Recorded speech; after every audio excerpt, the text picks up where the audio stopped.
Alright guys, I'm out here at the Elm Grove Apiary. Try to do a quick recap attempt here. So hives 1 through 4, I worked them this way, referring to them as 1, 2, 3, and 4, but since I'm facing them, this is what I'm talking about here. Hive 1, I pulled super from here. I had 3 supers on the 2 double deeps. The single deep had no super. All right. All these guys got their Formic Acid strips and Model Way quick strips taken off. I've given them a little bit of pro winter feed. Put a Swiffer sheet. I believe there's one in each one of these. They should have a beetle trap. I haven't checked the actual supers themselves. They felt like they had some light frames that probably had some that were harvestable, others that will just come back in the beginning of the spring. But I should get some goldenrod from this, some goldenrod honey from this this apiary.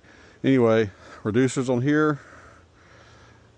I put a reducer on every one of these. This is just a broken reducer here, but you see it's reduced a little bit. Same thing, no strips here. This guy right here looked okay, but since it's a smaller hive, I reduced it down to a single entrance. Also, this one had a 1.5 gallon internal feeder. Looks like I had about 4 frames that had bees on there. There's 8 frames in there total, with the internal feeder taking up space for 2 frames. So you got quite a bit of space in there, which is why I reduced it down like that. This guy here, the small hive beetles in all of them. I don't see any larvae. Bees actually look good. Looks like they're drawing down their cluster a little bit.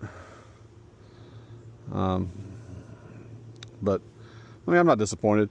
I like to see them a little bit more, but I think these Caucasian bees are doing what they're supposed to do, which is go down in the size of their cluster right before winter.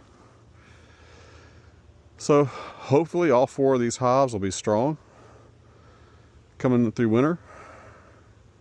I will probably do another mite treatment in January, February after hunting season. I'll either use the extended release oxalic acid or formic acid. They won't have a lot of brood, so I think it'd be a good time to use the oxalic acid. I want to use extended release. I may try that in Varroa. You want to put those on when you don't have honey supers. So that's something to look forward to. All right, guys, I see my time is coming to an end.